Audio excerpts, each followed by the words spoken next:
Courage, the podcast where I, Amanda Pereira, sit down with a fellow female artist that I admire and ask them the questions I've never had the guts to ask them before. Sounds scary? Well, it is. So I use a little liquid courage in the form of their favorite drink. We cheers, chat, and connect as I attempt to soak up all the wisdom these women have to offer. Today I sit down with Erin Pim and enjoy her very own modified margarita recipe. Erin is a published erotica author and the host of the award-winning podcast, The Bedpost Podcast, where she interviews fun and sexy guests about sex and sexuality. The podcast actually started as a live sexy variety show, including erotic readings, real-life sex stories, and burlesque numbers. Erin Pim, or should I say Lady Pim, also works as a professional dominatrix at the Ritual Chamber here in Toronto and facilitates various workshops on doming, kink, and overall sex positivity. If you want to drink Erin's modified margarita along with us while you watch or listen to this week's episode, head over to @LiquidCouragePodcast on Instagram for the ingredients. So Erin is a podcaster, a kink educator, a professional dominatrix, and a woman I admire immensely. Hi, Erin. Hi, how are you, Amanda? I'm good. How are you? I'm doing very well today. Yeah. Good. Did some lovely grocery shopping. Forgot to get the things that I was going to get for my cocktail tonight. Oh, no. Had to improvise. Happen to have some Coke in the fridge. Yes, we did. That's fabulous. It's funny. I just needed lemon for the drink that you sent. And I was like, I'm not going to the grocery store for just lemon. So no. A restaurant just gave me a lemon. They just gave me one. Oh, that's so nice. Yeah. And of course they would. They should. They have a crate. Like they've got boxes upon boxes. I mean, I may or may like be employed at that restaurant and have stolen it. But I have asked, but I just don't want to get them in trouble. Anyway, whatever. So I realized, so you said, you're like, let's drink modified margaritas. And with the ingredients, which was like so beautiful.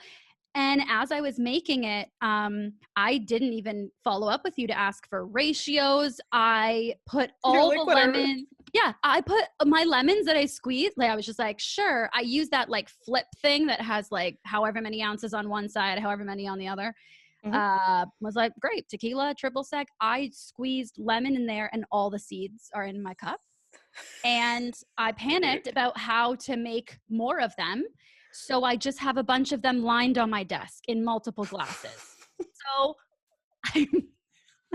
we're ready. We are ready to go. I'm already shiny in this video. Love it. I love it.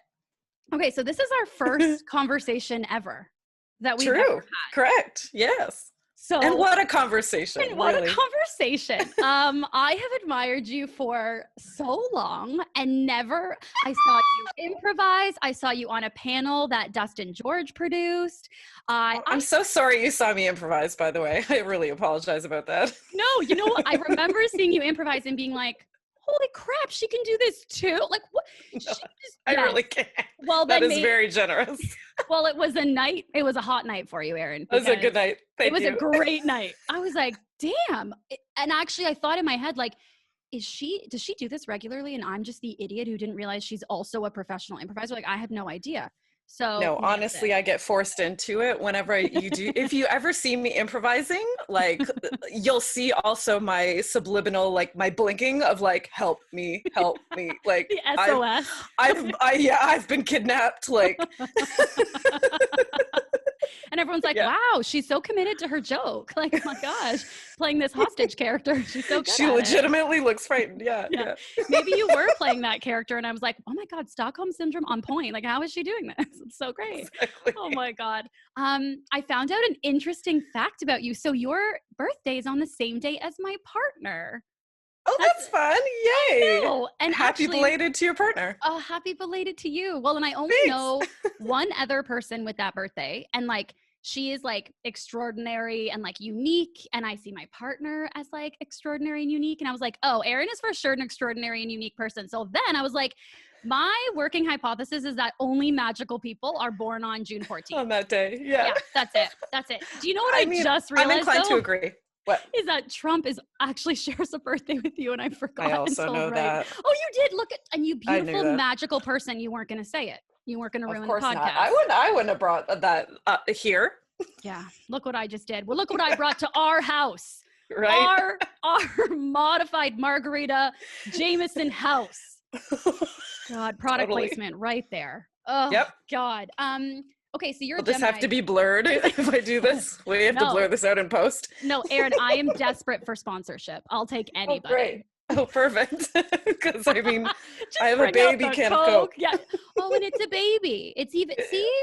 I'm baby, so little baby. I had to. I love it. Oh my God, I have none of the products by me. Just my my awful mixed drink. No one would give me like sponsorship for mine because they're like, don't drink mixes that way. It's been a long day, Erin. Okay, so you're a Gemini. Do you believe in astrology or like horoscopes? Do you like that stuff? Like it's yeah, sure, a little bit. I honestly don't know anything about it. Like I've had my star chart done. I've had my charts done by a friend of mine who is into it, and like she gave it to me and I was like, great, what is this? Like what? Yeah. So she actually was so kind to like sit down with me and like talk me through all of it, which I almost immediately forgot, unfortunately, because it was so great and insightful and such a lovely thing she did for me. And I immediately was just like, duh. Thank you. Little do you know, everything she said is coming true, and you're just like, I don't remember it. I don't know. I don't really. I could be winning the lottery right now for all I know. Yeah.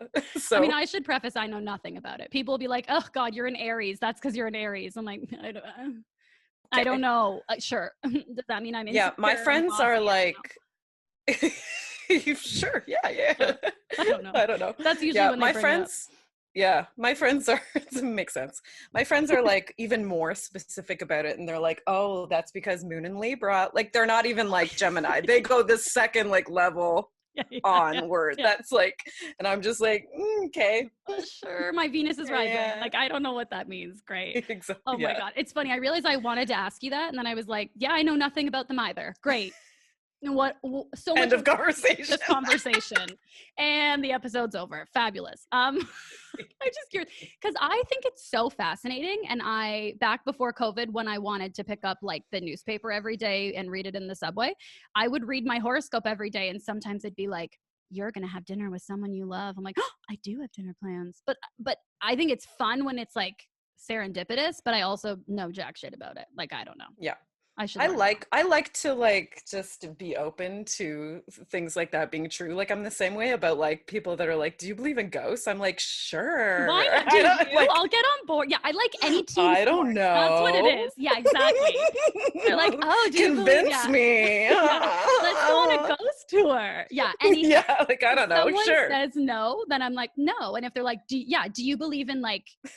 I'm trying to think of something that's not too terrifying. Anything. Do you believe in crystals? I'm like, sure. Let's believe in them together. Well, sure. I've gotten a crystal before. Somebody gave me a crystal once and explained it to me once in my life. So yeah. Oh, I bought some and they come with little legends, and I legit have kept all the legends because I can't remember. I actually have some crystals right here in front of me because I'm fucking terrified at all times.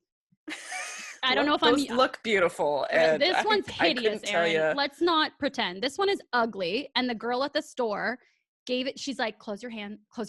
I can't. Close your eyes and put this in your hands. And I put it in, and she's like, what do you feel? How does it feel? I thought I felt something, but I don't know. I'm very suggestive, or easily suggested.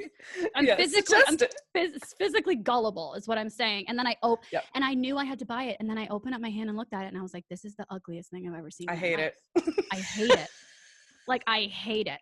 It's like but I have to keep her. She's about living in the moment. So I lived in the moment and I bought her, and I hate her. But and there you go. Yeah. What are we going to do? Well, welcome. I'm like, I hate you. I'm looking at her on my desk. I hate you, but thank you for your service. Like, whatever. Okay, so that's how crystals work. That's what I mean. I have a bowl of crystals. Thank you for your service. Thank you for your service today. That one is stabilizing my mood. She's not working. And the other one is helping to soak up negative crap, like from the computer. Oh. Erin, it's bullshit. Like, I don't know. I don't know. If I believe in it, it's true. Right? Yeah, it might not be bullshit. Yeah. Yeah, it's placebo. Disney taught me placebo happens for me because I am a privileged white woman, so it will happen for me because of Disney. Otherwise. Yeah, you manifested it. Yeah, exactly. That's not white privilege. No. I manifested that. I manifested all of my opportunities. I worked hard for them. I'm like, no. Right. Some of these crystals fell into my hand. And now I hate them. Okay, I want to talk to you. I so badly want to talk to you about the sex work world. And Erin, Oh, fun. I know Into it. nothing. I'm also like, are you tired of people asking you about it? No, I'm not. I'm really No? not. Like, I think people are more polite around that Mm. than you might assume. Like, people are more trepidatious to ask questions about sex work than you might think. So I Mm. think, like, a lot of times, like, I know people are thinking about it and I know people want to ask me questions. That's common. But But they're but not. they don't actually get to the point of asking me about it. So I'm just like, I'm not gonna, I don't care. Like, whatever. It's not, doesn't mean anything to me. I'm not So putting you out of your misery. You want to ask me? Ask me. Like, earn it. yeah, Ask the question. use your words. Use your words. Yeah, Okay, I'm going to yeah, use my words and I'm going to great. ask. And I'm also going to I did a bunch of research and also I'm realizing I might sound really juvenile in a lot of the things that I'm saying. Like that the ways that I'm asking things because I don't know what. Gotta So start somewhere. we got to start somewhere. Erin, you are a magical, extraordinary, unique person. You're so nice. Okay. Okay, when did you know that you wanted to get a career in sex work and how did you get into the industry? That's a big ass My question. No, yeah, I can kind of give you like a little timeline. Like I first started getting into professionally writing erotica. That was kind of my Mm. entrance thing.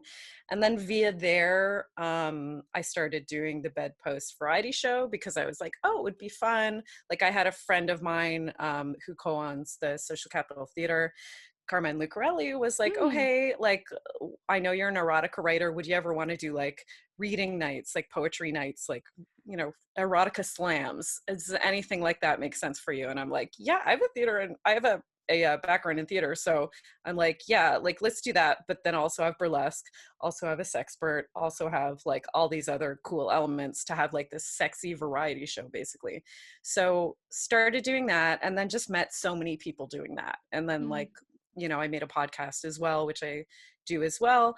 So just ended up like really learning about lots of different aspects of sex work and the sex industry through just interviewing people, basically like you're Wow. doing right now, and befriending people. And then, also just getting more involved, like in the sex positive scene, in the kink scene, in the poly scene here in Toronto. So ended up just kind of immersing myself in all different facets of that.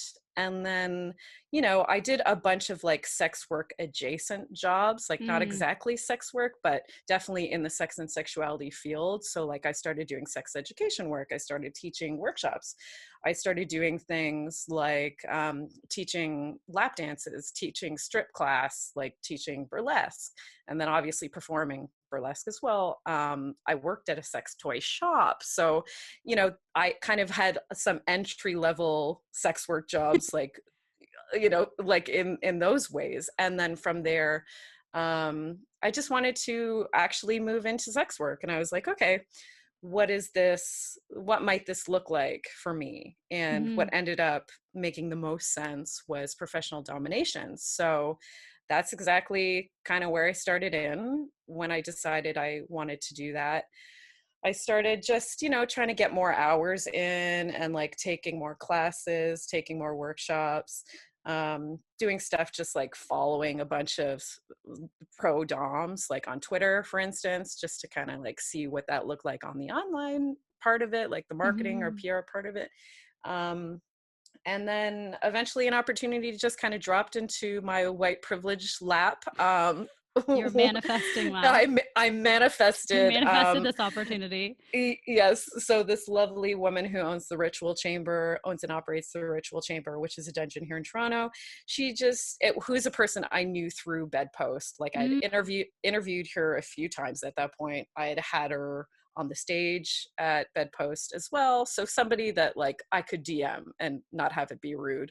But she made a post where she was just like, oh, these applicants are just like, oh, face palm. And I was like, you're hiring because So you're saying there's a spot that available. she's looking for a dominatrix. And I also actually knew another dominatrix who worked at the ritual chamber, and I knew she was leaving because she was a friend of mine too, also through bedpost stuff.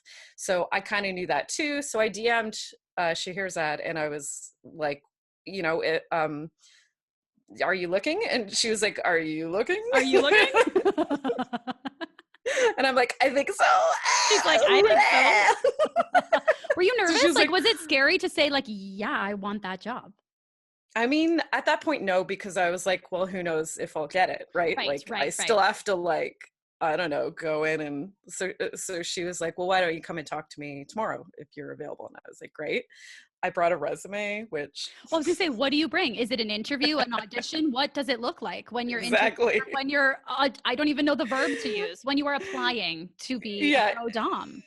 Exactly. I didn't know either. So I wore something like probably a little too businessy, and I like brought an actual resume of like my work experience, like, because my thinking was, well, I kind of have like sex related jobs. Yeah. So I'm not bringing in a completely unrelated resume, but Tim Hortons. I've worked at Tim Hortons. I served at Earl's for 5 years. She's like, I don't. Yeah. That's not, but anyways, so I put the like relevant work, but still like she wasn't interested in looking at Slid it back on the table. She's like, Erin, none of that here. You wasted this. You wasted a tree. Like, that was rude. Don't do that. So she just like asked me about my experience level basically, and like the different kinks I had experience facilitating, and like just a conversation about that. And that was basically it. We chatted for like, I don't know, maybe like a half hour just about my different experiences. And then she let me know what the job like would look like. And she also let me know that like, okay, like what we could do is start you now like with the kinks that you're experienced in facilitating, then you can be slowly kind of acquiring knowledge and skills as we go along the way through like basically like mentoring under her. So like I could attend any of her workshops or anything like that, and she would be available for me if I ever needed like support, questions, anything like that. So I was like, okay. And she told me the rate as well. And I was like, okay, I'll think about it. For listeners, and I went home and I was Christmas morning.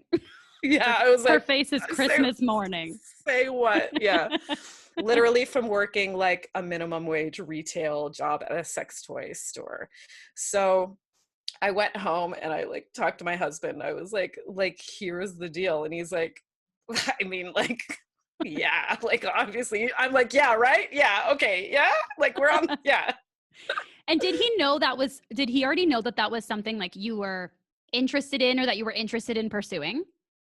Oh yeah, for sure. That was something that he pushed for a while before I saw it as a realistic career choice. Like he was like, oh yeah, so, you're at yet another job that's kind of like sex work, but not quite. Yeah. So like, maybe this time you'll think about actually doing sex work. And I'm like, yeah, maybe. I don't know, give me another couple of years. But so yeah, that was the thing that like when I say like I kind of when I wanted to enter the sex work industry, I kind of sat down and weighed my options. Like that was a conversation with me and him for sure. Mm-hmm. And he was like, well, this doming thing, that's an option. I was like, oh, is that? All right. Okay. But what else? Like, just in case, what else? But, so yeah. And, I think I messaged her back like the next day just to be like, yeah, I'd love to, do that thing that you mentioned. Sure. I guess just sure if the option's still there. Why not? I guess. Sure. Yeah. And then I think I had my first appointment, like she wanted to like kind of debut me like on social media and on their website and stuff. So we did like a photo shoot and stuff like that, with pictures that would like match all the other people's pictures, so like we did that. And also there was like, it was in November. So there was also like a Christmas party. So it's kind of like announced at the Christmas party as well. Got to meet all the other dominants that were in that house and like, some of the regular clientele. And then I had my first session, like maybe 2 weeks after I phoned her and was like, yeah, I'm going to do this. Let's do this. Yeah. So, and then like 2 years later now. So yeah. Oh, and Great. Well, I mean, it sounds like that place is a great, oh my God, Erin, why aren't words coming to me right now? This is a perfect timing. The chamber, but it's not Yes, the chamber. the ritual chamber. Thank Close. you, We got halfway ritual. there. I keep wanting to say the red chamber because I've heard you talk about the beautiful red room. There's a room that's red. Yeah, this lush red. Yes. Okay. At the ritual chamber. So it sounds like that's a place, like, it's great that sort of the first place you found is a wonderful environment that you want to stay there. I get, you know what I mean? Yeah, Like, yeah. I'm very lucky for sure. Mm-hmm. Again, the white privilege is speaking for sure, but I like, I was set up for success, and I like, this is not survival sex work for me. This is Mm-hmm. something that like I chose to go into, and had a lot of I took a lot of years to kind of form how I might do this if and when Mm-hmm. I did.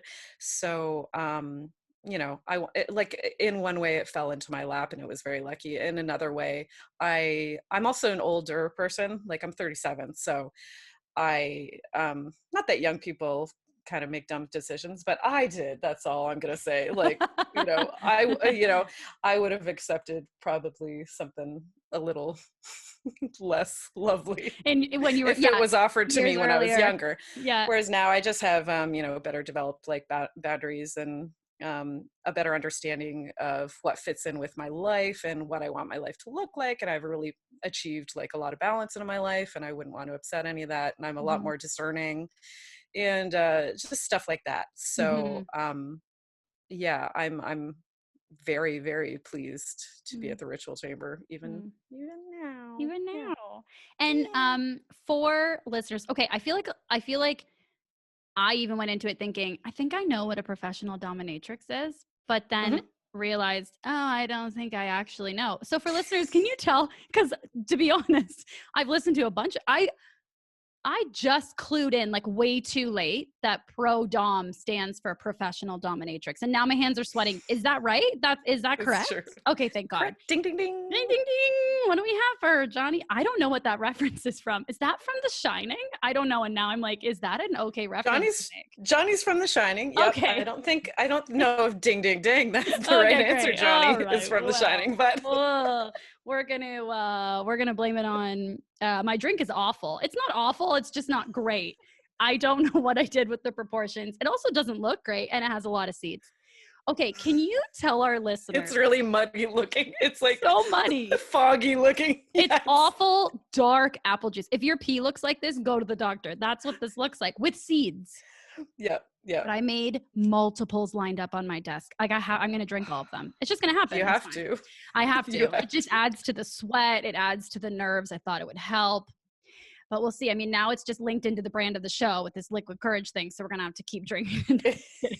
Just kidding. Yeah. If you ever want to get sober, you got to rebrand. Yeah, Oh. I know, right? I know. I'm like, well, I mean, in some of the, you know what? In some of the episodes, people have said like, oh, I don't really drink, and they've been choosing like non-alcoholic beverages. And for me, I was Sure. like, you know what? It's a metaphorical liquid courage. It's like, this Exactly. just gives me a reason to ask people finally to have a conversation with me. Let's not put me so low status in this situation. Okay, can you explain for listeners what is a professional dominatrix, a pro dom? Sure. Well, the first answer, which is kind of a non-answer, is that it can look like a lot of different things. Like, Mm-hmm. it doesn't look like one thing, just like a professional dominatrix doesn't look one way, you know.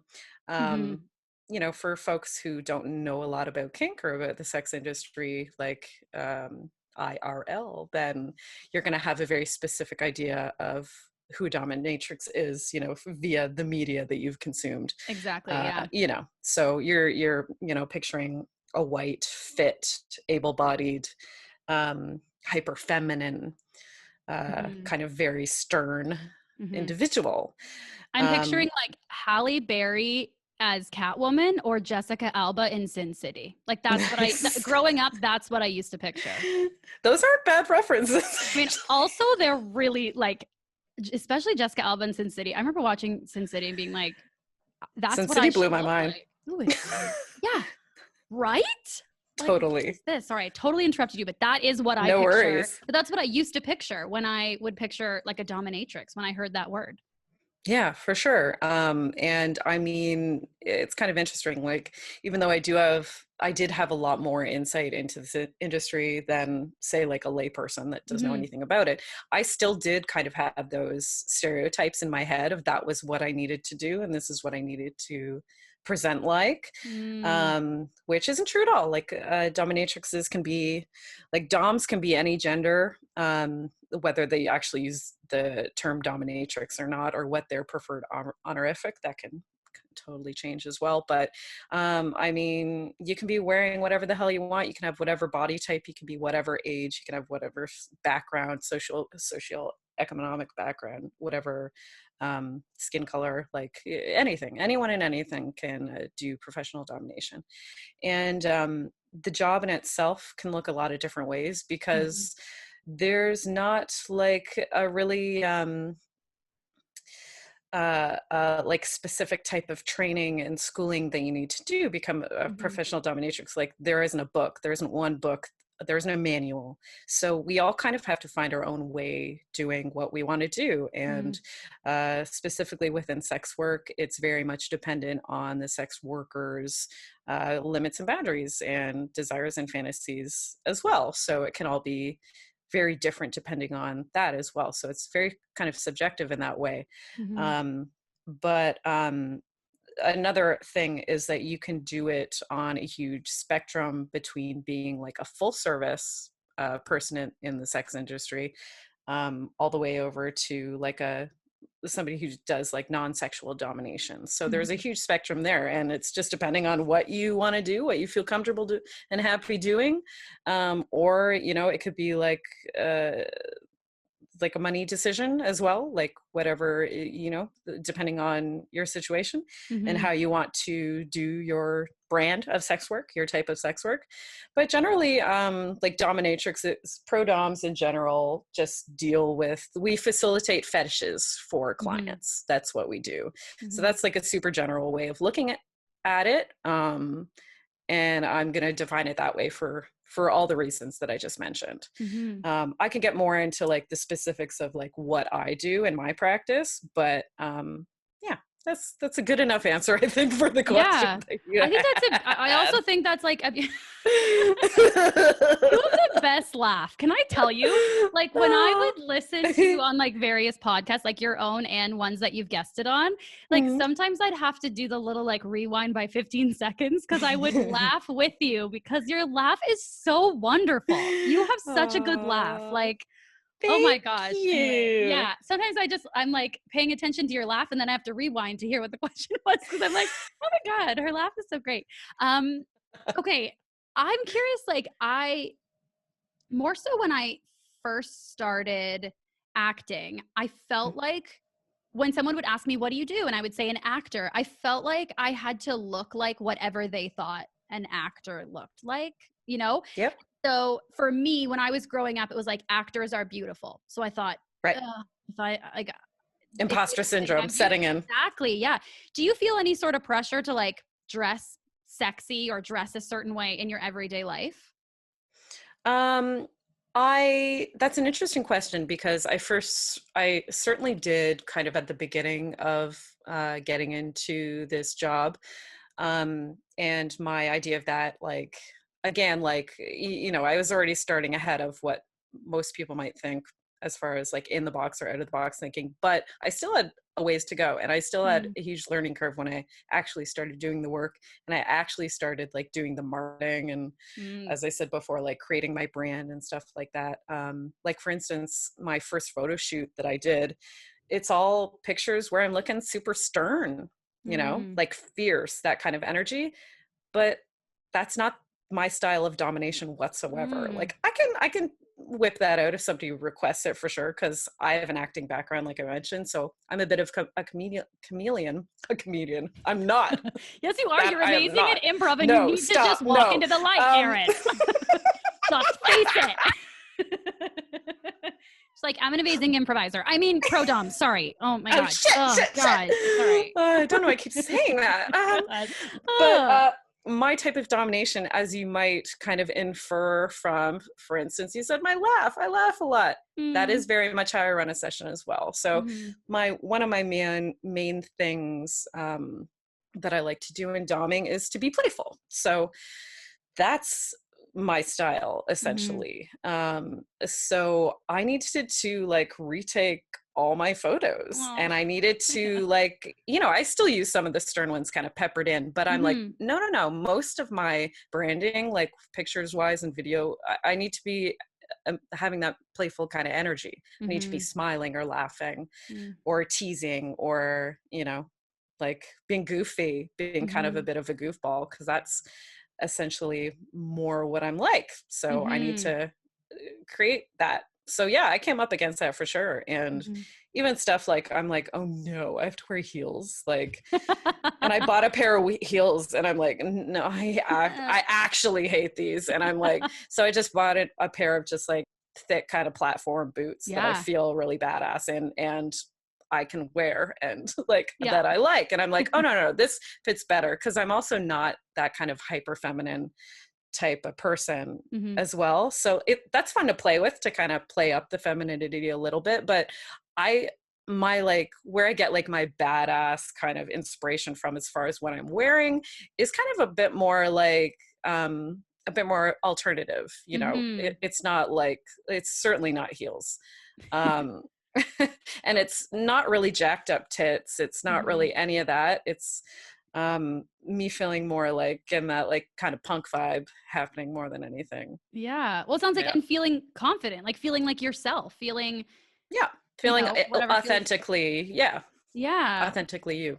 Well, and I think like it sounds like it's about, you know, finding your voice, and that's hard to do in the beginning, figuring out like, who am I? What do I want to say? What do I want to portray? What do I want to play with? And I mean, I think that's all artists, you know, everywhere. For sure. And it's just interesting going from being a lifestyle dom, and me totally knowing what my dom voice is, like as a lifestyle dom. But it's just interesting, the minute I made the jump to pro, I was like, oh, I need to like change the way I dominate. For some reason I thought that, you know what I mean? Oh yeah. And I didn't at all. I for sure don't need to. Like the way I've always like dommed my friends and like partners and stuff like that. No, that's what you need to do. Yeah. Like, do that. Why would you think you had to change? But you know, there's a lot of conditioning around kind of what sex work looks like, and specifically what dominatrices look like. So it got me too. It got me, gal. It got you too. It did. I feel like you would get to learn. Well, first of all, listening to your podcast, like, okay, so I should also say, Erin has an award-winning podcast called the Bedpost Podcast. Everybody should go listen to it. It is so freaking fantastic and interesting. And it is like, it's so wonderful. And my first like curiosity about it is I was like, oh, I want to learn about this whole world. And the part that I was surprised about, which I think is just my own, I want to say naivete, and I got nervous about saying the word. You're like, nativity scene, my own Christmas, my own, and then I was like, well, don't say my own dumbness. Like, let's not be okay. Down that far, yeah. But like, let's naivete. Erin, help. I think that's it. Okay. I can't. Oh, now I'm like, I think that's right. Okay. It might be my own lack of knowledge. Lack of understanding. Lack of understanding. There we go. But I was surprised that I actually just learned so much about how to treat other humans better. And you know what? And I'm not talking about like when someone talks about maybe a bad experience they had with a client. I don't actually mean that at all. I mean, like, for example, when I was listening to your episode with Mistress Blind, and she was talking about putting alt texts on tweets. Or Eliza Lord, who also has an amazing laugh, as does Mistress Blind, actually. I think Blind has her laugh should be a ringtone or something. Like maybe I love it. Oh my God, it's so good. But just, I learned so much about just human to human and how to just be a better person. And I'm wondering, what have you learned about humans in general that surprised you while pro-doming or working in kink or in sex work in general, like any of your experiences? I mean, just specifically through sex work, unfortunately, like it really opened up to my eyes of, I mean, well, actually, this is fortunate. I'm going to say once again, for maybe the fifth time on the podcast, to my own privilege, to this like lovely little sex positive, kink positive bubble that I live in here in Toronto. Like that most people, I'm going to go ahead and say most people do not have access to being able to authentically express their sexuality, their gender, their kink, like whatever it might be.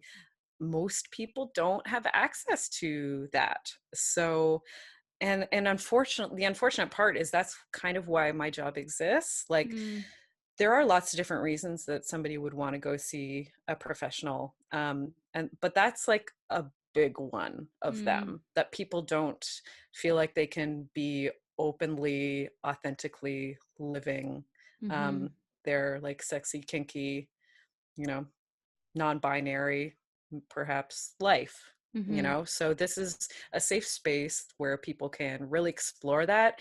And even like right now, because I'm not doing in-person sessions right now, I'm doing like a bunch of different types of, you know, platforms, like virtual platforms. But anytime that I'm kind of just like on the other end of like a Skype or something doing a session with somebody, and it feels, I'm like, ooh, I just wish I could be like there and touching them. Like it would be so much better if I could just do this, but I just kind of feel like I'm like sitting here watching. I'm like, oh no, but that is like very valuable to this person, just to be able to be in the presence of somebody who is, you know, shame-free, judgment-free, and not only that, but like encouraging them in whatever, you know, validation they seek. Like that is doing so much for this person, even though it seems a lot of times where I'm just like sitting over here and I'm like, yeah, good boy, good girl, like look at you, like, you know, whatever I say, you know, stupid shit, right?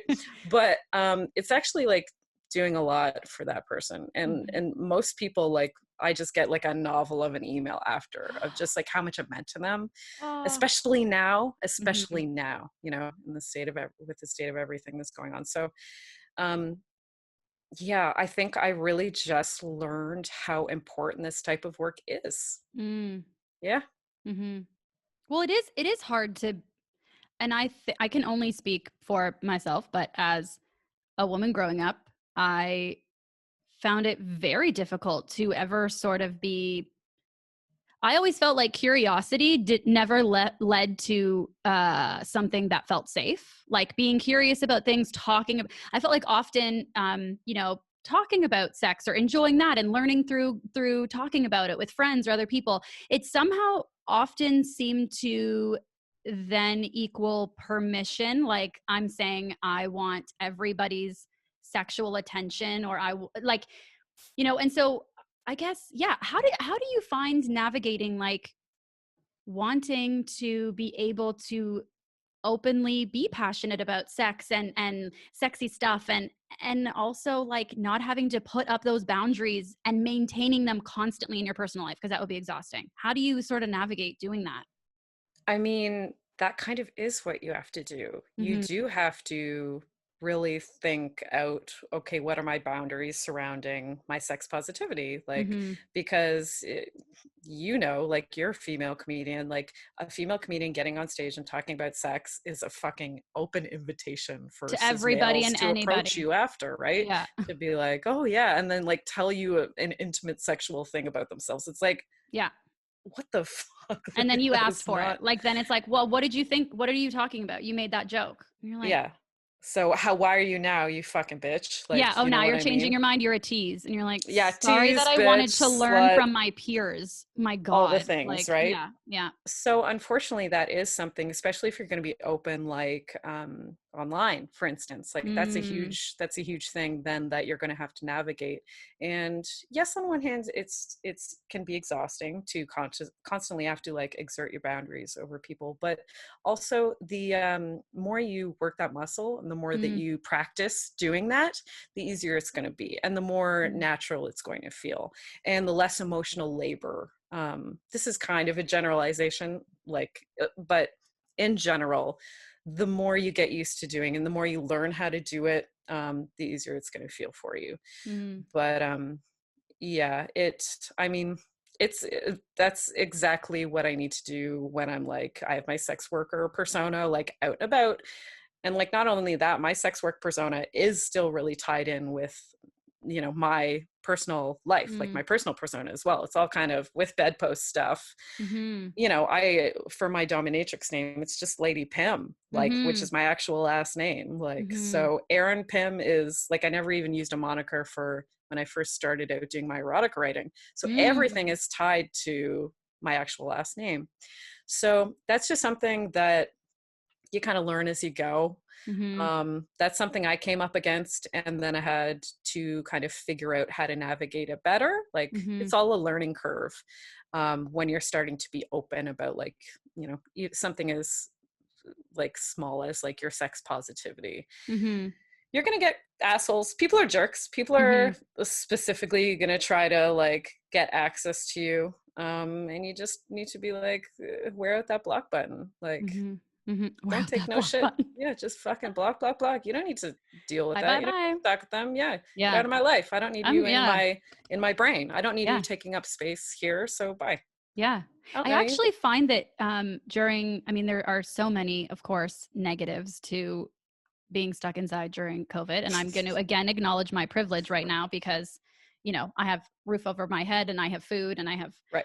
gross drinks on my desk. And, but Terrible drinks. terrible, awful drinks, but they're drinks. Like they'll hydrate me. I mean, they'll dehydrate me more than they'll hydrate me because they're way too strong, but they're there. The seeds will give me nutrients. Yeah, it's great. But lemon trees in my stomach.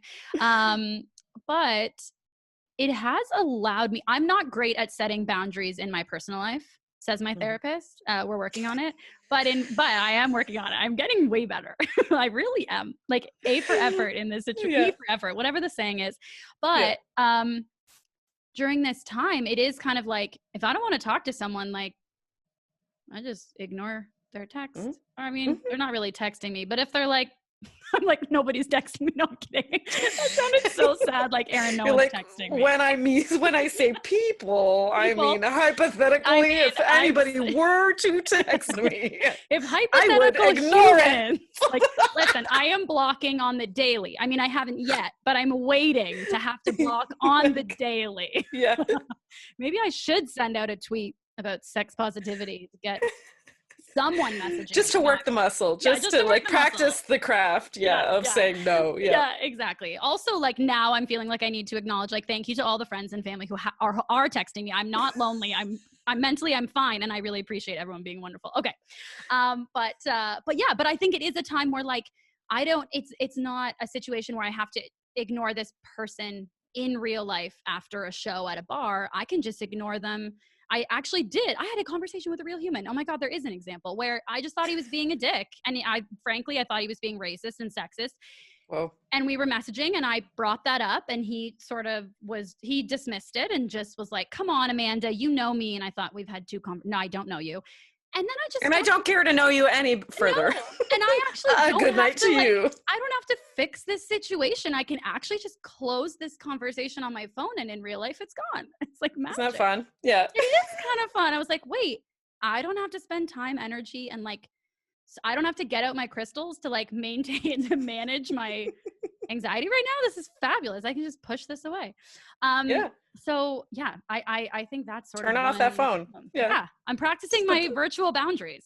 Done. It's true. Oh, yeah. I mean, virtual boundaries, those are the boundaries that we're dealing with right now. Like when I'm saying boundaries, like, because you don't really see anybody in person, or most people aren't anyways. Those are great. Yeah. They're all virtual. And I'm dead serious. Like I taught a workshop on virtual domination recently, and for like, it's like 2.5 hours long. Like half of this class, I talked about boundaries, online boundaries. Really? Yes, wow. Definitely. Like specifically, like, and this relates to people who aren't sex workers as well, like casual texting is something that can get away from you so hard. Like, so there are a lot of ways to like get around as how to limit that and have really strict boundaries around that, and how to monetize it, and how to get it to a place where you feel comfortable doing it, and in what circumstances you'll allow it, and on and on. But like casual texting, so just like regular texting, that for sure is like if somebody's texting you all throughout the day and you do not want to be hearing from this person and they need it immediately and they send the Mm, type of text that you don't want to receive and they mm, don't ask permission before doing something, say like then talking about a certain topic or mm, getting into something that might be, you know, like kind of triggering for you, or you're not in the emotional headspace for, or maybe it's something that's like explicit that you're not in the place to receive. Like there are all different nuances surrounded texting that you can practice, like not only as me as a sex worker monetizing it, but with clients, but also like that people can just practice in their everyday lives with their friends, their family, their partners, their whomever. They're people mm-hmm. that they're like starting to date. Like, yeah. So Were you always like, was setting boundaries always something that you were great at? no, and I'm Like, still not. I'm still oh, learning. It's still a really? learning Yeah. curve. Oh Yeah. yeah, for sure. Has working as a pro dom, because I feel like there, like professionally, you need to be setting boundaries and expectations and knowing what, like that's so important. And personally to Yep. me, some people think boundaries, like not even in that context, but just anywhere, people, I don't know, I feel like I'm a buzzkill so often when I want to set boundaries, but for me, boundaries are super sexy. Like you set a boundary, now I'm like, great, we can have fun within these boundaries. Like, let's do this. This is Yeah, now I awesome. know what to do. Like the other Yeah. person, like on the receiving end of somebody telling me their limits and boundaries, I'm Mm-hmm. like, thank you, because now I know what to do. Now I don't have to like kind of try and figure out and kind of try and Yeah. navigate this thing. Like you've given me like really great specific instructions, and maybe that's just how my personality works. I'm like, great, rules, yay! Me Like too. Yeah. now I'm I know what to like, do. yeah. We can both enjoy the thing we're gonna do. Right? We can Hooray. both be like, who wants to play a board game if they don't know the rules? That's not fun. Versus like, Right? here are the rules to the board game, and now I know how we can win. Like that is And now so we can fun. play. Now And we now can we can play play. together. Imagine that. Exactly. Yeah. I don't Yeah. want to play a board game I don't know. I'm like, okay, here's this, and now do I whatever. When was the last time I played a board game? Clearly, I'm not hanging out with people. I need to play a board game. Yeah. But has working as a pro dom helped you set boundaries in your personal life, or helped you like Most definitely. muscle Oh, strengthen that yes. muscle? Yeah. Most definitely. Yes and yes. Like that's something that yeah, I have to use my boundaries and exert my boundaries a lot more on a like consistent basis as far as sex work goes, but Mm-hmm. like it just kind of reminds me that I'm like, oh no, I need to be like doing this here as well. Like why did I do it here and not Mm. here? You know what I mean? And I Yeah. constantly have to kind of make myself like not be contradictory in the way I do conduct my boundaries and whatnot in sex work versus like my personal life. So Mm. yeah, every day is a reminder that I'm like, oh, I need to be doing this like in my Oh, life as well. Yeah, yeah. I'm totally. picturing you at work, and like then you just get like a little pop-up idea. You're like, oh I'm yeah, like, maybe I wait, should set a boundary with I'm gonna write this down. Hold yeah, on. yeah. Hold on, just hold this for Hold that me. thought. Yeah, Yep. hold that thought. Hold this. I literally tried to think of a tool. I love seeing you try to think of Did you one. see this? I Try. was What are you thinking it was holding right now? What are you holding? okay. So I'm either holding a horse whip or I'm holding a flogger. Both things that exist. Is Well a done. flogger like a breadboard? Is the flogger the one that looks like a breadboard? I work at Spaghetti Factory. No, it's not. It has the Oh. holes. It has the holes. No, a flogger is like many tails. Oh, damn it. That's what I was picturing Many with my tails. horse thing. Damn it. A whip, well, yeah, a whip Oh, like a traditionally has saddle. between like one and I think 3 or 4 tails. That's a whip. Anything Mm, like 4 and up, that's generally a flogger. Again, that's a that's a real flogger. generalization, but that's kind of the difference. A whip will have like most traditionally just one tail. Just one little.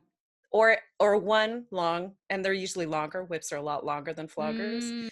Oh, Um, yeah. They're the short So that's a ones. whip. Yeah, a flogger is kind of more short. They're like a couple feet long at most with lots of tails generally. And a Mm. whip is a longer thing and it's like 1 or 2 or 3 or it's like one with like a couple tiny ones at the end, Oh, which that's is cute. called the something, the flail, I think maybe, but My when you were saying that, I was picturing like a whip.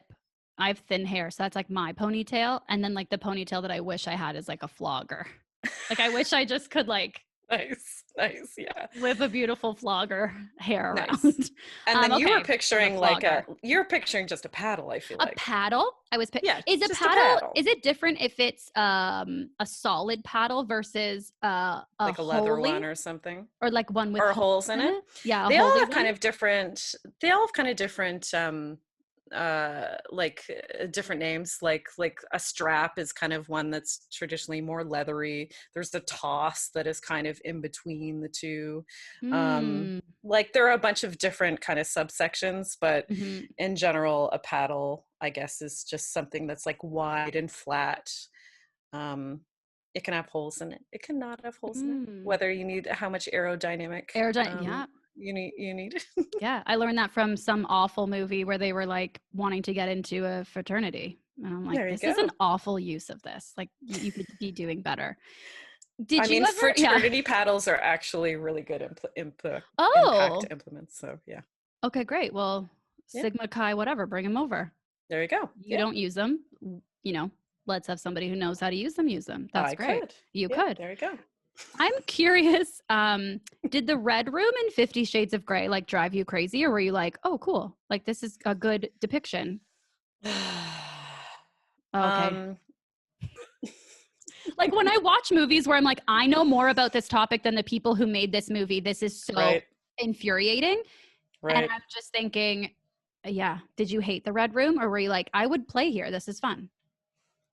Some elements of it were like, okay. Some like, oh, it's tough. It's tough. That movie's really, really tough to get through. Like, pass. We can't talk about this movie. Yeah, in so many different ways. That movie is so difficult for me to even I mean, it's also occupy my brain. so But problematic. Like it's like also, and like the most abusive, problematic. like domestic abuse. Like it's awful. So Oh, it's bad. Yeah. But This movie, but it's horrendous. also like, and I like how most people at this point can probably, not most people, but some people, you know, have a more critical view of that movie, which I love. Like people who aren't in a kink were, a lot of people I feel like now, some people maybe, I don't know, are kind of like, oh no, but that wasn't like accurate, or that was a bad representation of kink, like you did, which I love. But like when I saw that, you know, it sucked and it was terrible, but I feel like we also have to hold that standard that you're feeling about 50 Shades right now. You have to hold that standard to like every like romantic comedy where there's like a reluctant romance, like because they're having all the same sorts of consent violations throughout those that were existent in 50 Shades, but just the way it was presented in a kink context. They were more direct about a lot of them, but a lot of those elements exist in all our pop culture surrounding women and romance and love and sex.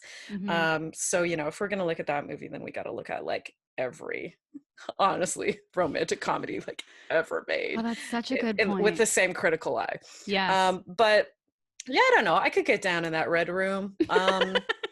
Sure, like some of the things didn't make sense whatsoever. I'm like, there isn't even just like a spanking bench. Like what, where do we actually like Yeah. It's very weird. Like, yeah, there's a lot of weird shit going on there, but yeah, I don't know how much more you want me to get into it. I literally, it's funny because I didn't even. Do I have a tick? Was I ticking? I feel like your eyes were blinking SOS. You were like, yeah. I hate 50 Shades of Grey, and I was like, okay, we move. Okay, we're moving. Okay, we're next segment. Okay, here we go. Okay, we're doing. Oh my god, it's so funny. Okay, so I would love to ask you about your podcast specifically. Sure. Yeah, I'm like, okay, so you had expressed, so podcast came first, and then working as a professional dom. So podcast. Okay, first of all, you've had your podcast for years. 5 years? 4 years? 6 years? It's about four, over About four, 4. maybe like 4.5 at this point. 4.5. 4.5 years. Okay, Yeah. that is a long time. Says It the is a long baby time. who started a podcast like, I don't know what month it is anymore, but like not even a year. Okay, what? Also, I'm so enjoying having a podcast. My next question sounds like I don't. Isn't it right? I love it. I love it. I love it so much. I love it too. I love it. what motivates I was gonna say like what motivates you to keep going, but like I'm happy, like I'm fine. But just like what about podcasting do you love so much that makes you continue to do it for over 200 episodes? Yeah, I know. Yeah, I just released the 247 today.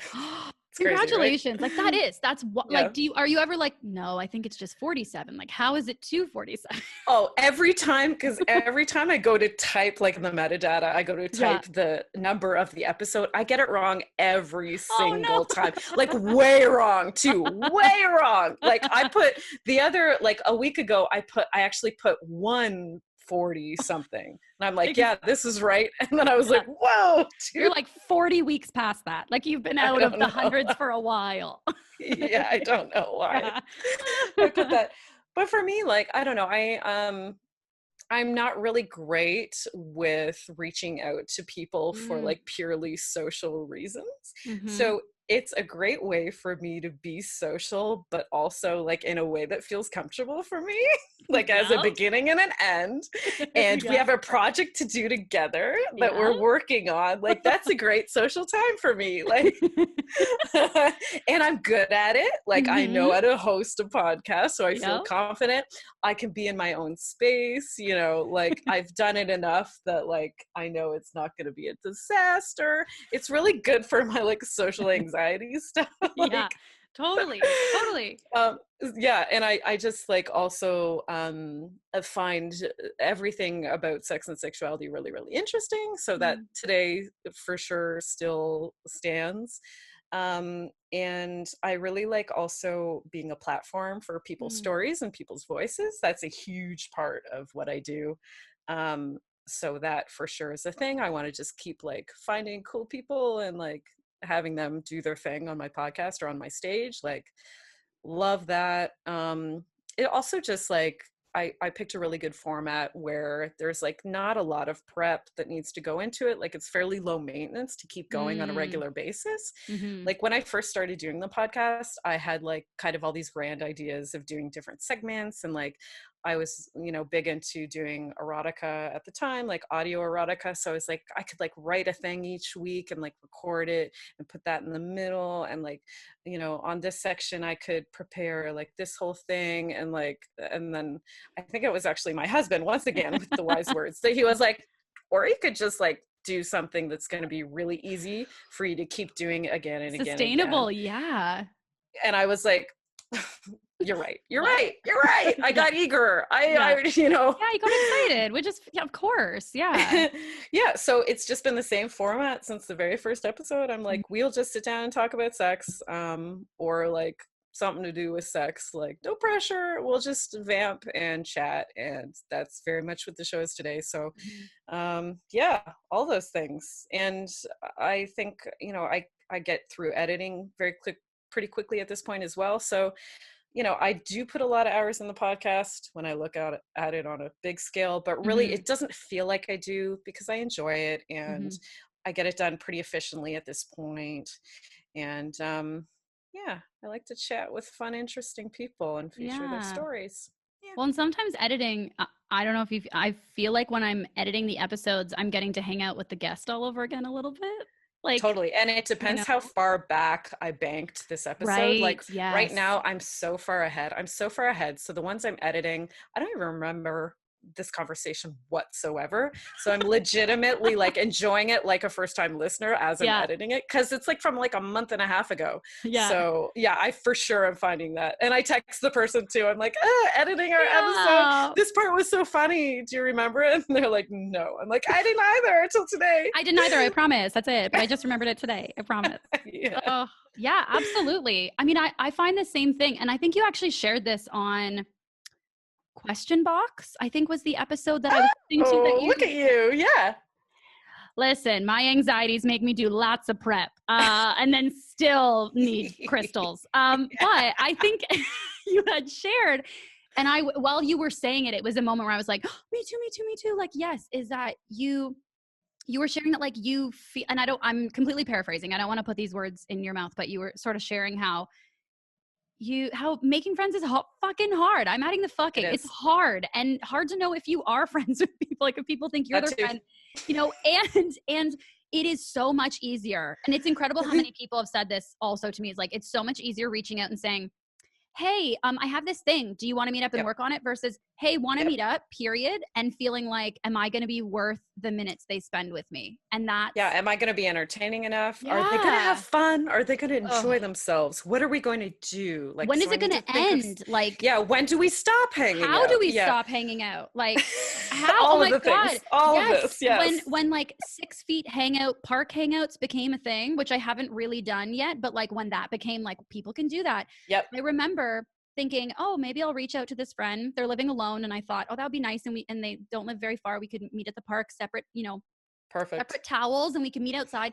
And my first like anxious question to my partner was like, yeah, but how do I know when they want it to end?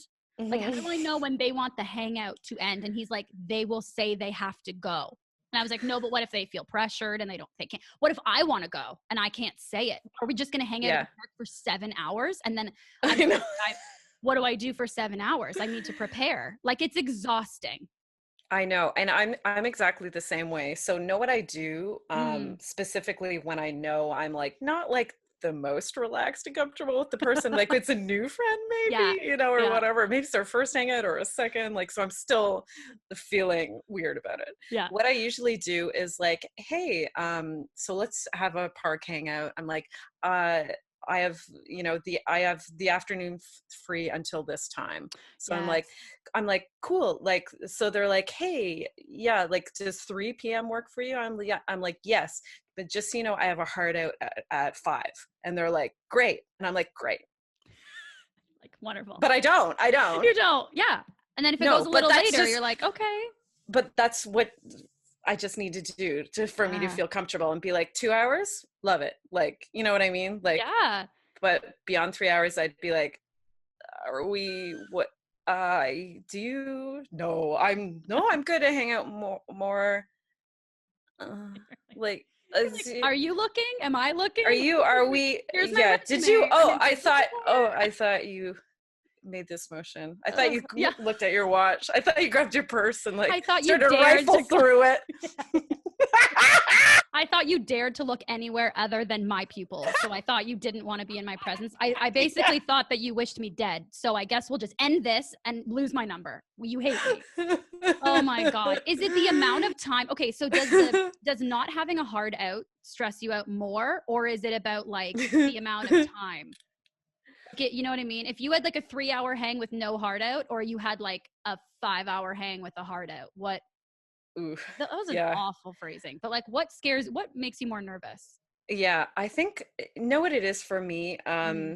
It's the moment where I start feeling like it's emotionally laborious for me. I never want to feel like that. And maybe that's something sex work has taught me, that I don't need to just sit there and feel that. You know what I mean? So I do that, like, and I think maybe that's a new thing that I've been doing in my social life as well. I'm like, no, I won't give emotional labor that I don't have, because we're all operating with limited spoons right now, right? So I think that's something we have to be like extra cautious about with ourselves. So I'm now like, me doing that, being like, cool, I have 2 hours to give to this. That's just like me preemptively like taking care of myself, right? That's me doing self-care. And that's how I want my friendships to operate. I don't want to feel like, it's difficult for me in some way to be there. I don't want to do that to a person. Can you imagine if one of your friends was like, it's emotionally laborious, this conversation? That's the last thing you want, right? And that's my fear, that all my friends think exactly being my friend is emotionally it's difficult. Yeah. Right. So that's something I do for myself, but also because I just want to authentically enjoy my time with this person. So I want to set myself up for success as far as that goes.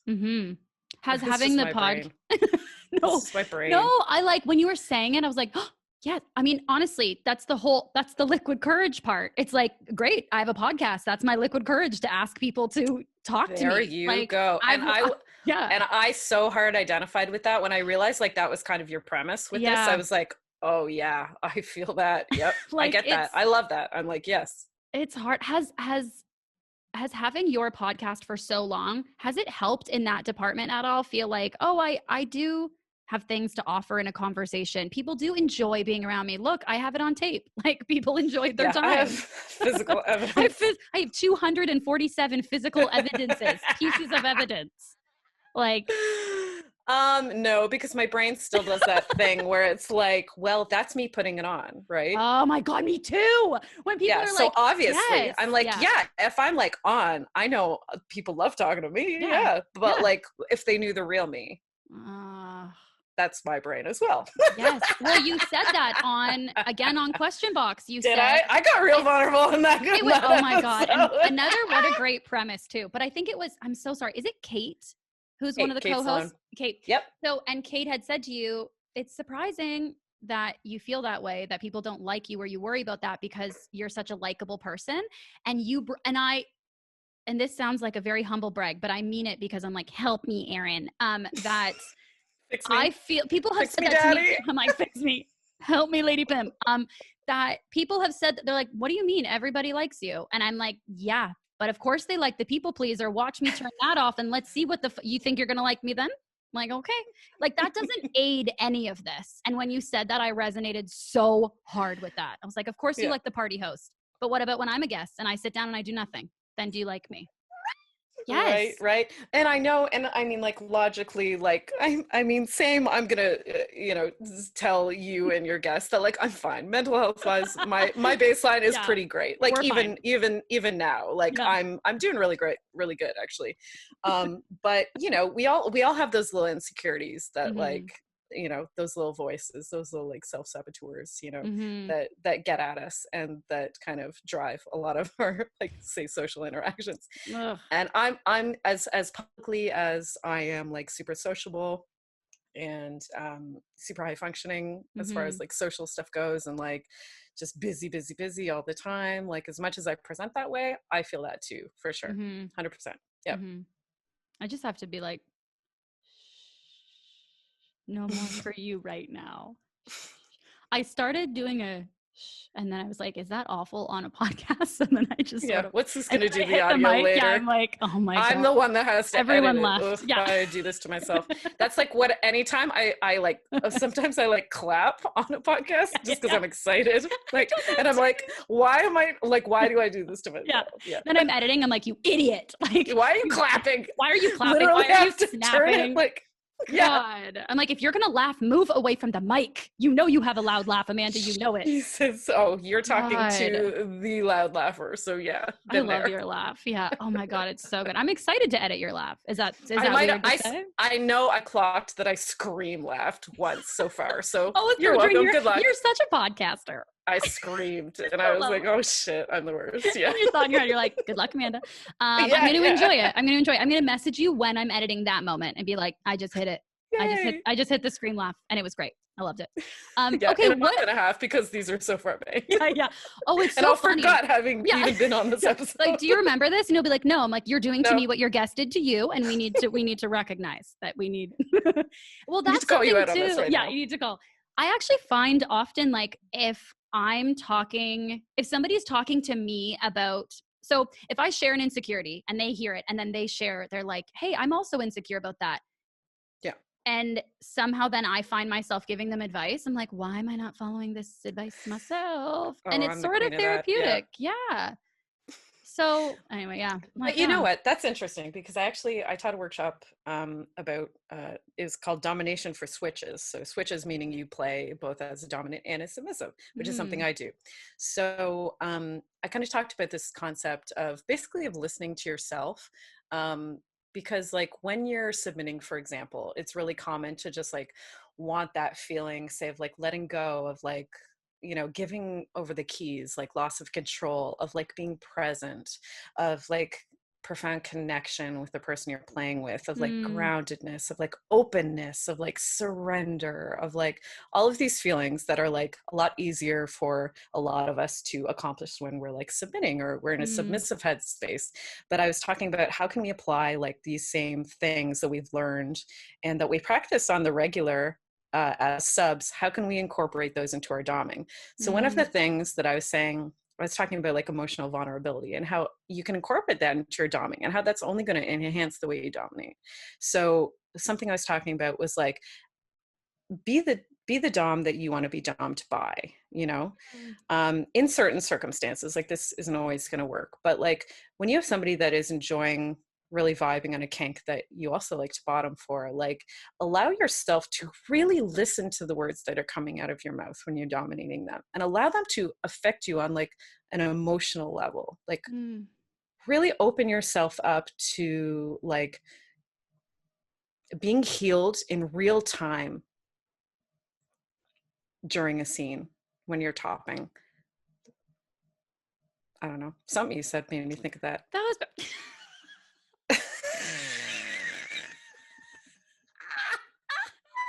I was like, no, don't you clap.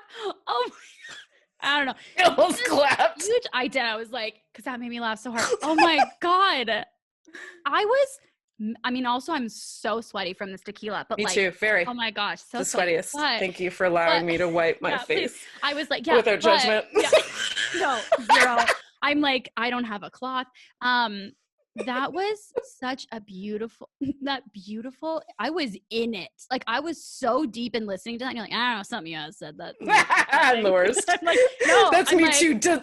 Anything profound that I do, I immediately dismiss as like, oh no, it's nothing. Don't look at me. I don't know. I don't know what I'm talking about. Piece of garbage on like a Snapple label. I don't know what that was. I don't even say that wasn't even my idea. That was your idea. Like what? It's like, that was fucking beautiful. I was in it.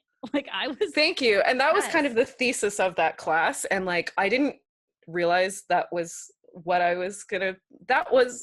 the class was going to be about until I was like writing it. And I was like 3/4 of the way writing it when I got there. And I was like, oh, this is what this class is about. You're like, nailed it. I was like, found it. Yeah. Because sometimes I pitch a class at Scheherazade and she's like, yeah, great, booked. And I'm like, cool. Now I have to like actually like come up with a lesson plan. I was like, I literally don't, I wrote her a very small paragraph when I pitch it. And like, then I have to really figure it out, so it worked that time. Yeah. Nailed it. That one, you're like, am I a genius? I mean, am I good enough? I'm just kidding. This is nothing. It's a piece of crap. But like, am I a piece of crap genius? Like, but also I'm a genius.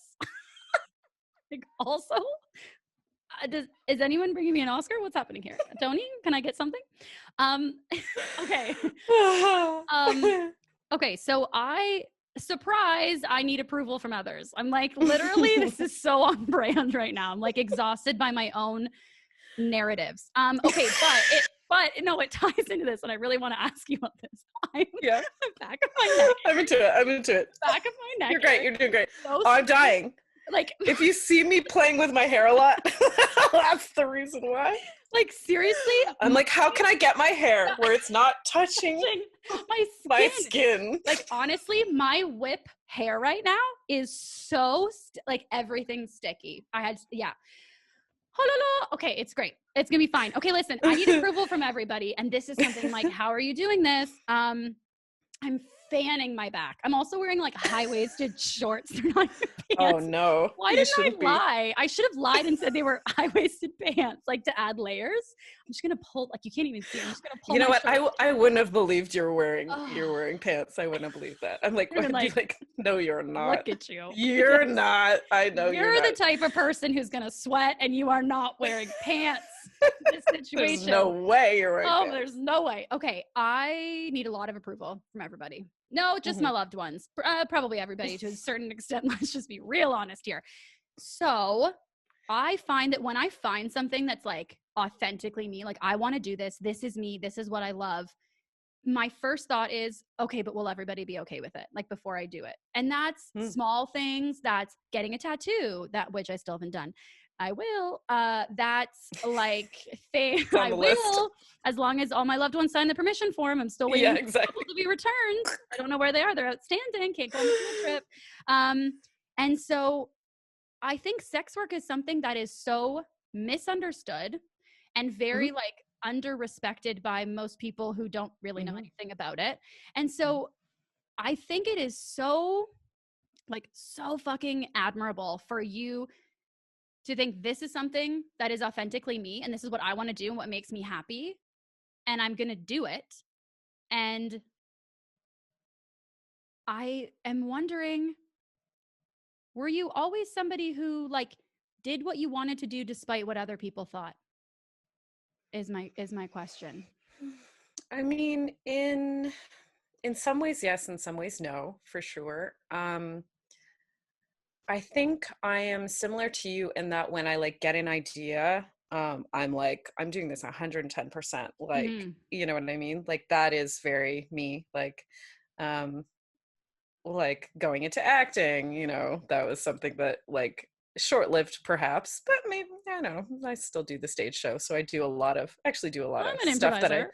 you know, yeah, but like, you know, stuff like that. Like I owned a restaurant for a small time where I was like just like got that idea and suddenly I was like, okay, I'm owning a restaurant and like I don't care, I'm just doing it and it's gonna work. And then, you know, Yeah. so yeah, I think like, you know, sex work was another one of the things that I was just like, yes, at this part of my life, that's like 100% what I'm passionate about, and I'm just going to do it. I think once again, I'm like super quote unquote lucky to have surrounded myself with people that understand me. And like, for instance, like anytime where somebody, you know, asked me like what I did for a living or I like felt the need to like come out to them, most people were like, yeah, I see that for you. Like Really? They're like, yeah, oh, I thought you were doing that already. Oh, okay. Well, yeah, good, great. Yeah. So how did that feel, Erin? Like, how did that, like, I would feel so seen. How did that feel to be like, oh, like, specifically, this is such a weird thing to remember because like I'm not super close with Ben Sosa, right? But I love him. He's a comedian and like I've had him on the pod. Afar. Yeah. So me too. I was a fan from afar, but we've connected. You know, I've had him on Bedpost and I had him on the podcast. And Matt, my husband Matt, actually loves him too. And that's kind of like Matt saw. You know, he's like, oh, he's got like huge potential. Like he is a star. He's an actual star. Like, and I was like, what? Wait, who? Okay, I need to find this guy now and like get him to do all my stuff, you know? So anyways, like— Sorry, but Matt is like a fucking psychic. This is like the third time where you're like— he's a talent psychic. Like, yes! He's a talent psychic. Like how, he's predicting all these things and you're like, yep, okay. Like the first time he saw Kaya Green perform. So they are so good. Yeah, Matt was like, Matt had the same thing. Matt was like, Kai will now be booked on like every single one of my shows from here going forward that they are available for because like star quality, same thing. But anyways, so I think I got Ben to like I was doing sex toy review thing. It's on hiatus now, but whatever, I'm going back to it eventually. COVID, it's my excuse for everything. Well, we were talking and I just was like, well, I'm doing sex work now. And just the way he was just like, oh yeah. He's like, yeah. I was like, I already knew that. Yeah, like, and I was like, okay, yeah, oh, yeah. But honestly, like, I don't know why his sticks in my head, but that has happened to me a lot where people are like, oh yeah, no, that's not surprising. So I think I've surrounded myself with people that, you know me and generally understand and accept what I'm doing. So I feel kind of freer to be able to kind of just go ahead and do and not have to worry about that. Again, that's a super privileged place to be coming from. Like my mom is like my biggest fan ever. Like she's commenting on my Twitter posts, like on my work Twitter post. She's commenting like beautiful, like gorgeous, like Mama Pim, that's so nice. The best. Yeah. Honestly, she's like the sweetest, most accepting person. So I've definitely been dealt some amazing cards as far as people in my life goes. So were your parents surprised or were your parents like, yep, we knew? Yeah, no, again, not surprised. Knew the other things I was getting up to, you know, and wasn't a huge leap for them. So it sounds like, well, no, it just so it might think like, whoa, deciding to go into sex work, like that's a crazy decision. For me, it honestly didn't feel like a huge jump. Yeah. And that's reflected in me coming out to people, like the way that people so easily accepted that, you know? Yeah. So it wasn't that big of a, you know, departure than people might think. Well, and it just sounds like your loved ones really know who you are, like know you. And so then if you're doing something that's authentic to you, they're like, yeah, like, yeah, I think that's wonderful. How is it, how is it like navigating? Because of course, when you go into it, you're going to figure out what your own boundaries are, like what you talked about. Everybody gets to decide, here's what I want to do, here's what I don't want to do.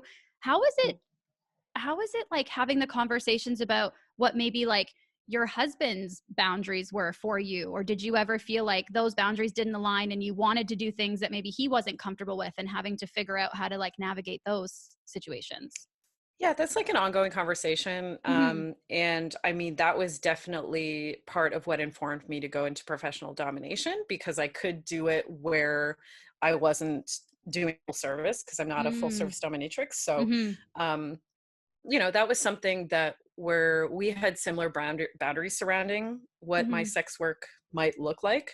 So that was kind of an easy one. We didn't really come up against where like, oh, well, I would like to do like full service. And he was like, well, I wouldn't necessarily be comfortable with that. That didn't happen. Again, just, I guess, luck. No, it's so wonderful. But yeah, that happened to work out. And yeah, like he's generally really great. Like what has been more the conversation is like just me, because like right now I do a lot of my sex work from home, right?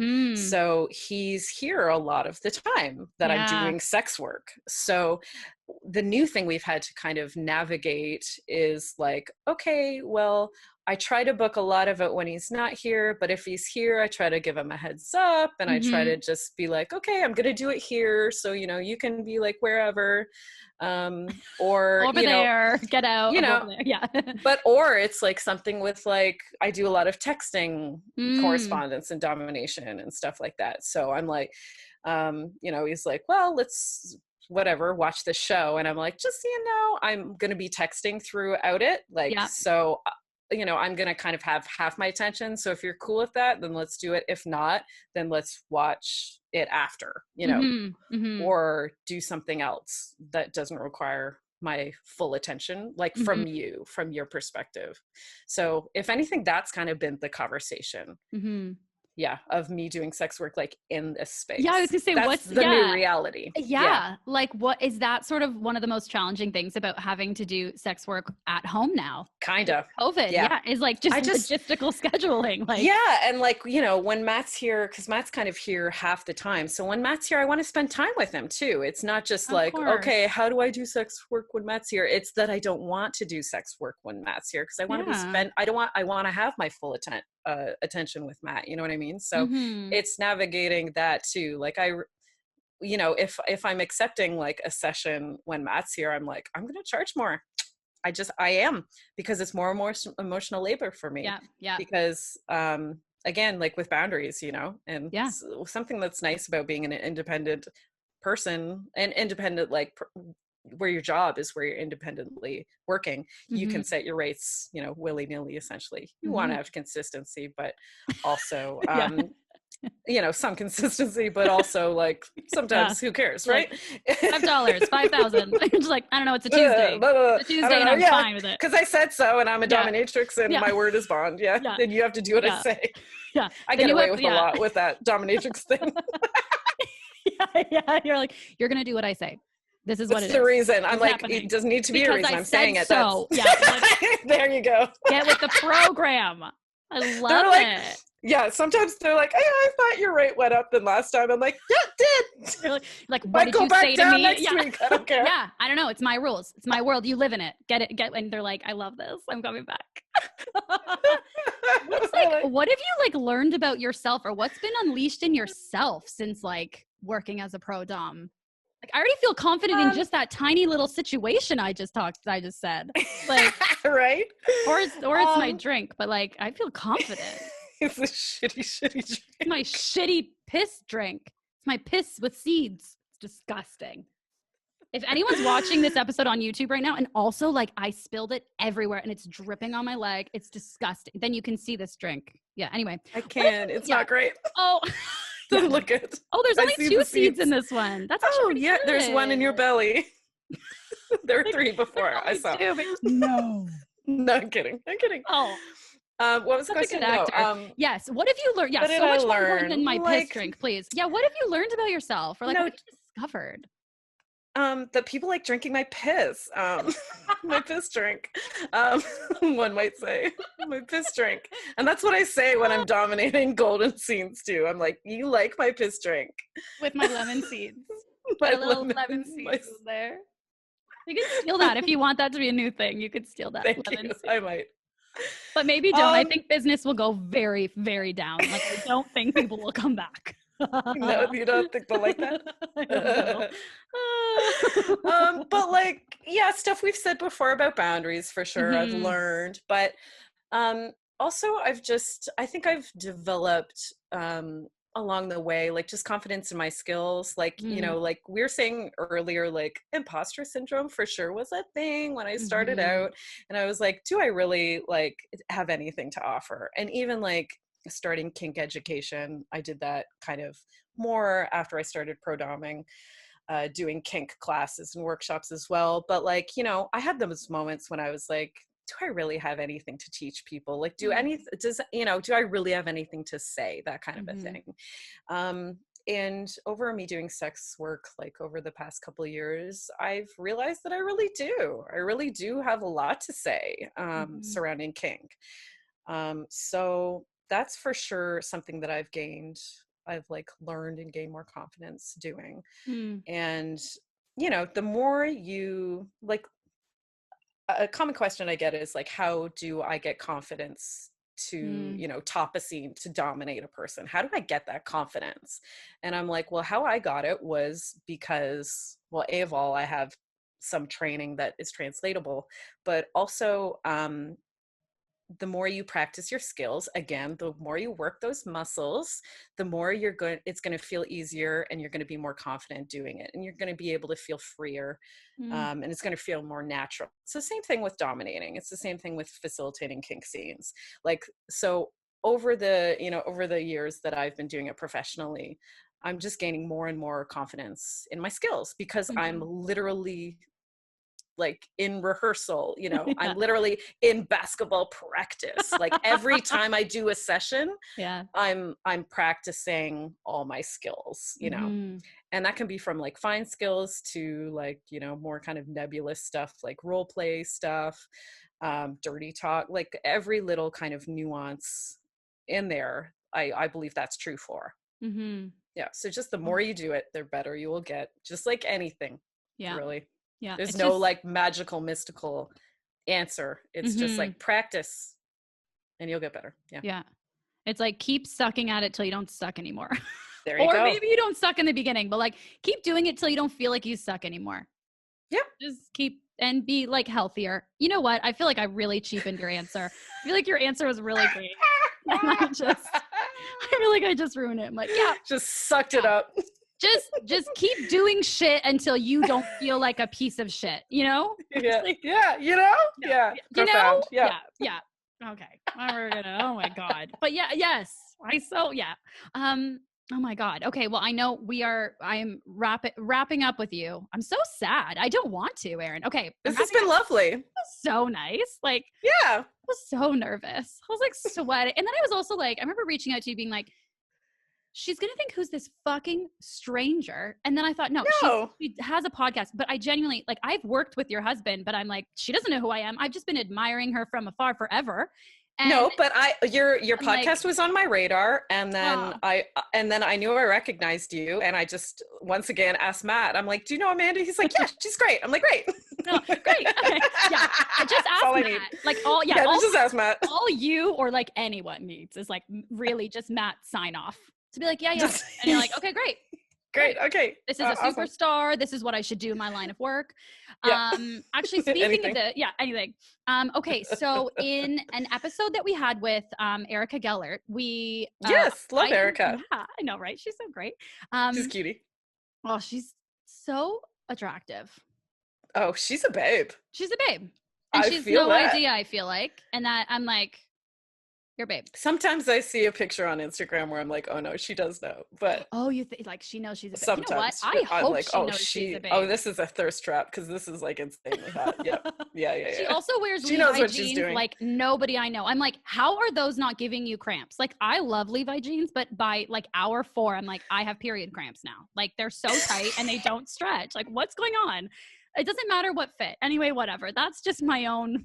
Sidebar. Levi's sponsor this episode, this whole podcast, and send me proper jeans. Okay, so during that episode, it dawned on me that if I'm having a podcast where people drink, then people have to go pee. So she needed to pee, obviously, which is like human like right and need. And so in the middle, while she's going pee, I like popped in a little riddle, and whoever won that riddle got to ask you a question. Love it. So our winner is also another like professionally psychic person. Like, he will say, you should do this. And then they go do it. And he's launched Twitch careers. He's fabulous. So his name is David Guthrie. I'm a big fan of him. Great. And Hi, David. hi, David. Hello. Hello. So welcome to the podcast. So he wanted to ask you, what does success mean to you? What does it look like for you? Success. Whew. Besides money, honey. I mean, I like a lot of us, struggle with like balance and Mm-hmm.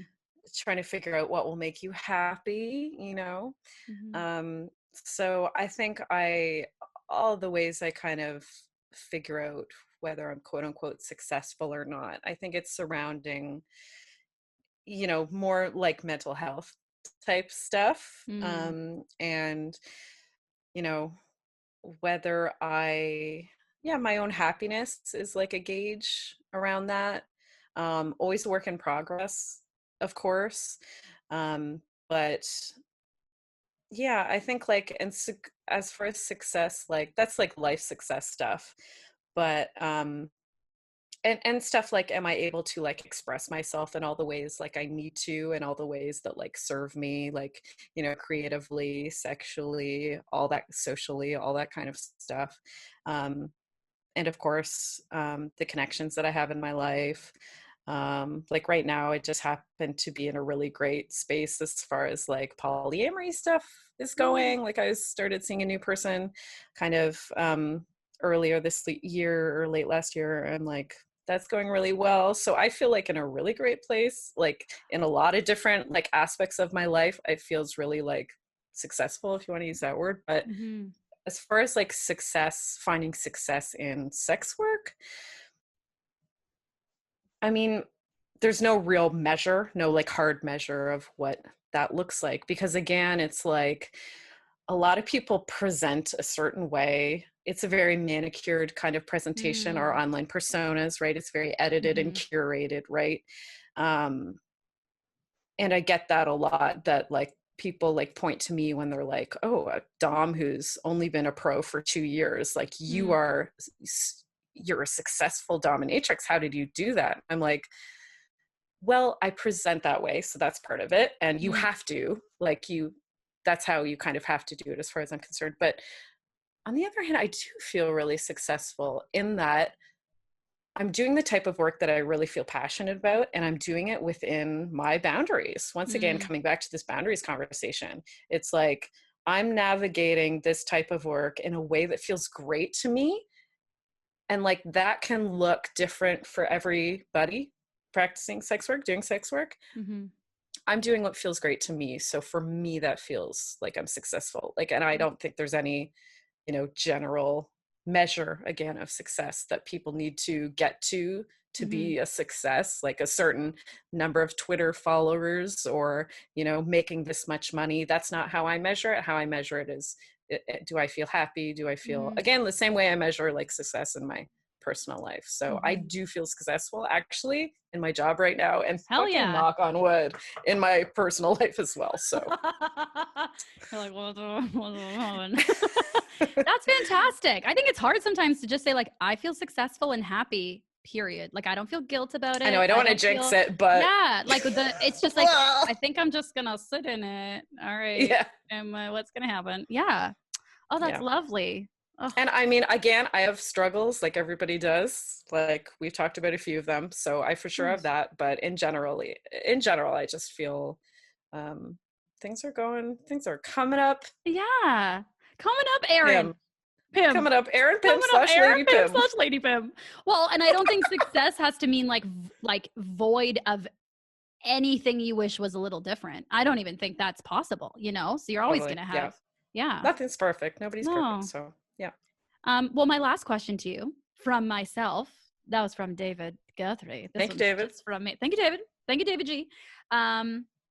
Good question. Is a good question, Dave. David. Yeah. David Guthrie. Good on you.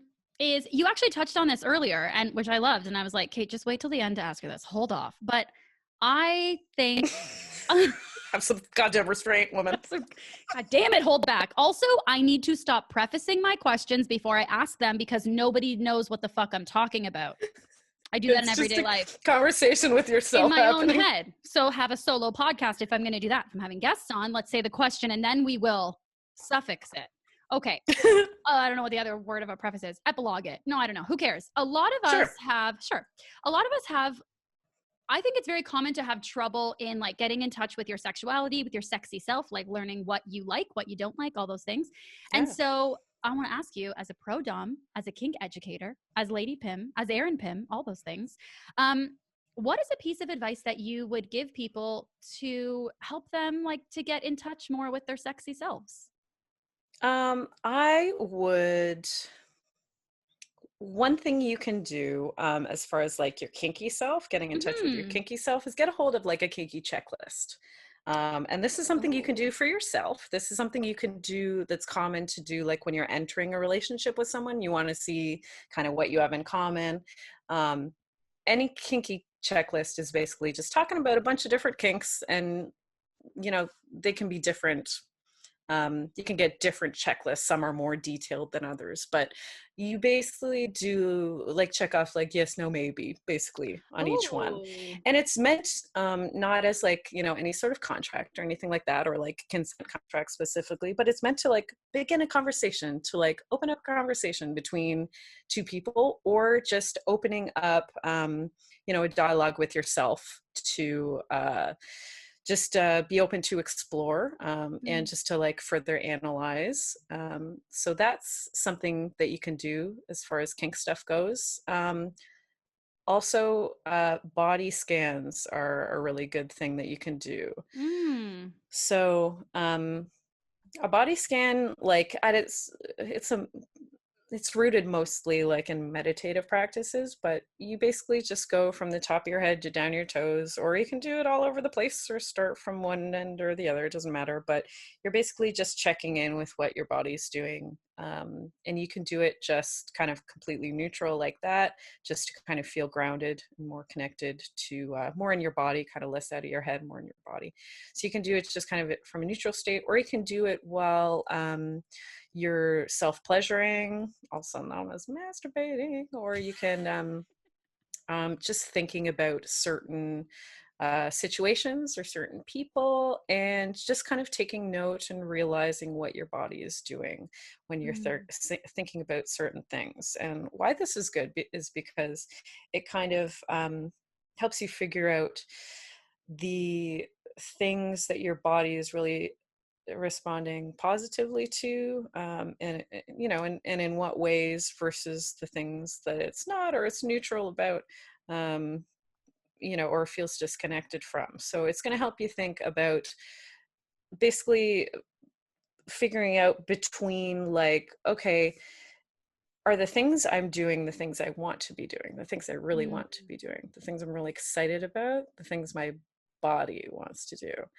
versus just the things I do, you know, kind of out of habit, or it's my default, or, you know, it's in my box, so I do it, like, versus things that might be out of the box, that might be kind of against the grain of what you've been taught or you're cultured towards, or what your messaging has been as far as like sexuality or gender roles, for instance, is something that's worth thinking twice about. And just kind of check in with your body about all that stuff. And that can be done, just by yourself tonight, lying on your bed, just to check in with yourself. That's something that I recommend for people as far as sex and sexuality goes, whether you're partnered or you're not, or you have multiple partners, or you're kinky or you're not. Just do regular check-ins with yourself surrounding the way you're practicing your sex life. Just so that you can further kind of adapt and cater and figure out how to do it, quote unquote, better or more pleasurable or with less emotional labor or stress. So that's like a really bare bones version of how you can start exploring that. Well, I also thank you. I think that's actually really, you say bare bones, but I think that was a really generous response, especially because I know you teach workshops on this, and I feel very fortunate and privileged that you would seriously offer up. When I asked, I was like, am I asking her to teach me for free? Like, I sort of feel rude. I just realized I'm like asking her to give me her knowledge for free. So it's very generous. I really appreciate it. And I think those are such beautiful. Yeah, that was such a beautiful answer. Again, you're like, I don't know. I was a Snapple thing. Like, or it's crap. I don't know. Yeah. Read it on a fortune cookie. Yeah, exactly. Read on a fortune cookie in February before COVID, and it's not applicable anymore. Well, Erin, this has been, I was about to be like, to say this was a joy is an understatement. Is it the biggest understatement? Blah, blah, blah. Also, one time I took a sip and I felt a seed go in of my new one, and I was like, oh no. Oh no. Oh, now I got seeds in my stomach. I don't know what that accent was. I can't do accents, but I can if you want to hire me as an actor. Ooh. I'm good at accents. No, just kidding. I'll figure it out. Erin, thank you thank you so much for doing this, for jumping on board, like not even really knowing me, and like seriously just being like, well, I know you a little bit now. Yeah, little tidbits. You knew that I was like Matt approved, and now you know little tidbits about me. I do. Which is like, that's, I honestly think that during these conversations, I am more myself and get to know the other person more than probably if we hung out casually for like a year. So it's such a gift. I would love to chat with you again. I will reach out. I will love that. Plan, and we'll make a heart out, and we'll just see each other in that moment. Like, we'll know. Great. Like, I'll celebrate it.